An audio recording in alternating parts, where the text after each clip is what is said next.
Do you get hazed in the United States Marine Corps? You goddamn right you do, and it's for a good reason. When I first got to the fleet, I was a Geiger Tiger, which is part of Camp Lejeune, but you're on Camp Geiger. That's where they train all the O3s. Actually, I think MCT is what they used to call it, which is Marine Combat Training. That's for the people that have non-combat jobs. S2, mechanics, helicopter mechanic, blah, blah. They go to all these different schools. But if you're O3, O352, O351, I don't know if they have that anymore, which used to be a Dragon gunner, but it's now a Javelin gunner, and then demo and all that kind of stuff. And O352 was a tow gunner, 2-launch object track, wire commanding guided missiles, death from afar, hoorah.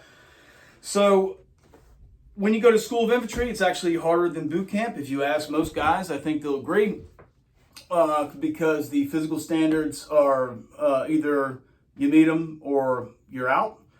And where boot camp is, they'll build you up. But you should be there by the time you get to the SOI, but it is not a walk in the park. It's the hardest humping you'll ever do.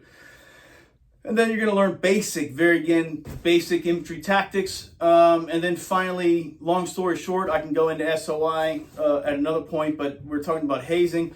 So finally, you're going to go check into the fleet. And you finally get to the FMF, the Fleet Marine Force, in readiness, 1st Battalion, 8th Marines. When you get there, you're going to be busy, man. They're going to be, especially the way they did it in the late 90s, which was, what did they call it? Unit cohesion.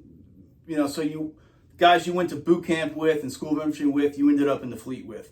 That way, they always know you're fighting for the guy next to you, not for whatever the cause may be, which usually is the case with Marines and soldiers alike, if you ask me. So you finally get over to, long story short, you get over to Camp Lejeune, you check in the 1st Battalion, 8th Marines, you got your SRB, your orders with you, and you turn those in. And they kind of walk you through the day, where you're going to be staying. They show you your barracks room, who you're going to be staying with, what squad you're in, what fire team you're in. And then that all takes about all day. And then you'll hear the first thing for the first time in your Marine Corps career ever is when they say platoon out 10 hut, and then they call liberty.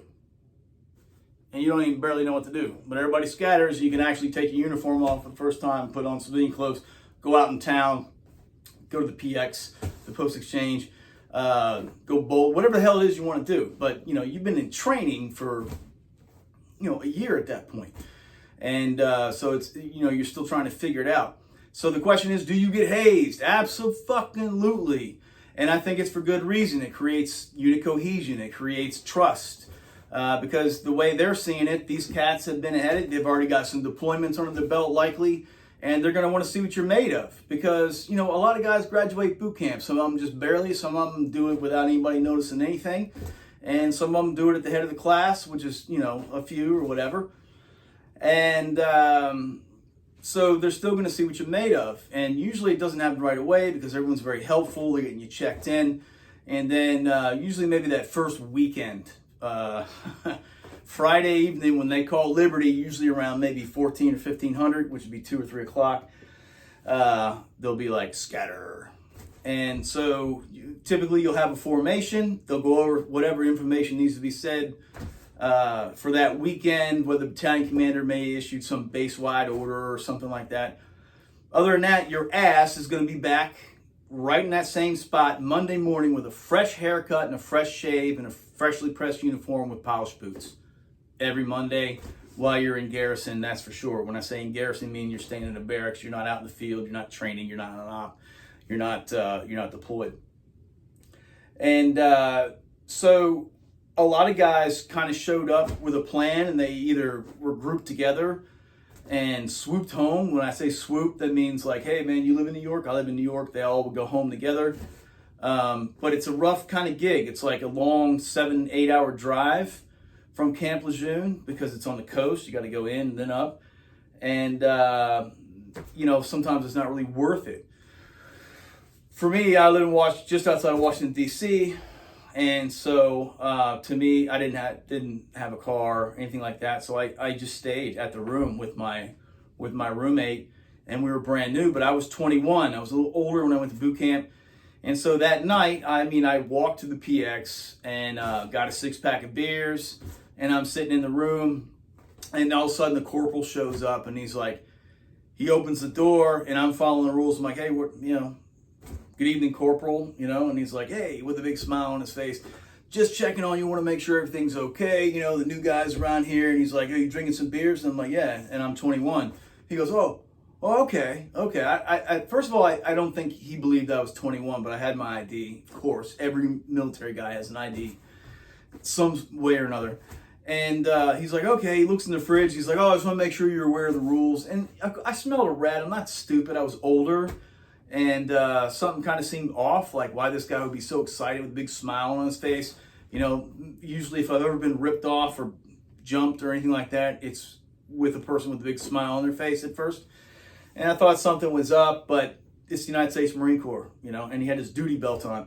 And so he's like, all right, well, good to go, Marine. And, he leaves. And keep in mind, it's like 2100, so 9 o'clock at night.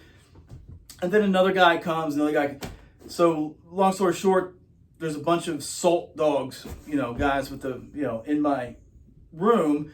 Now, my older roommate, he did go home, and so I was alone. And before I knew it, there were 5 guys in my barracks room, and they turned the shower on. They, tore my wall locker up, which I spent all day building, and all this other stuff.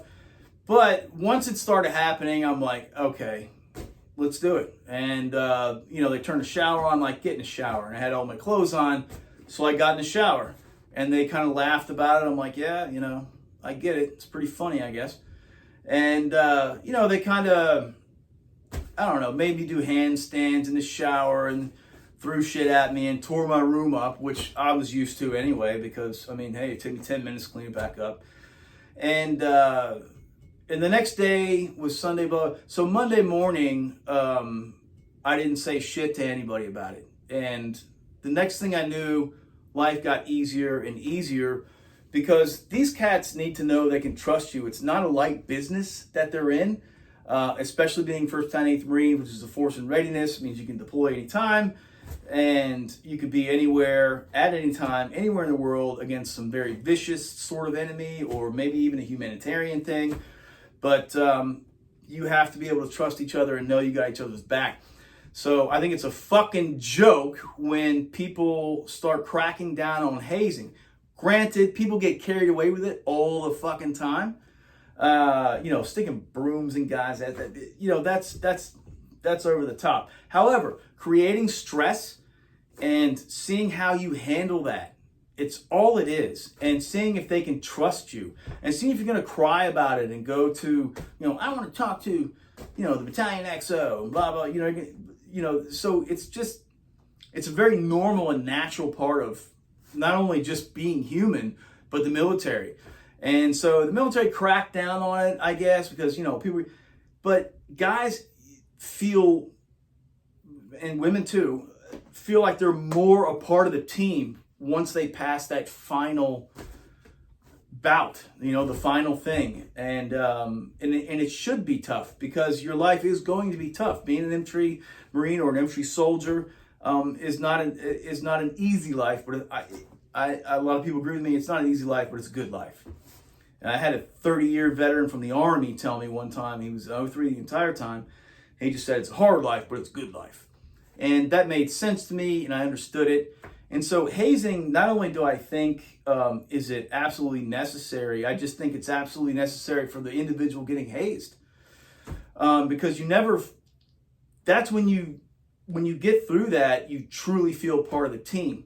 Now, I understand that gets out of hand all the time. Guys guzzling 500 milliliters of liquor and then having to jog or some weird, crazy. But it was never like that in my unit. It was just more or less really testing your level of what you can take as far as people really stressing you out. Because combat, if it's 1 minute, it seems like an hour in your mind, because it's very, very, very stressful and high energy and the intensity. And sometimes, whether it's true or not, people think that it could be telling how you act when they stress you out in those situations. And are you still going to be a team player? And can they count on you to potentially save their life?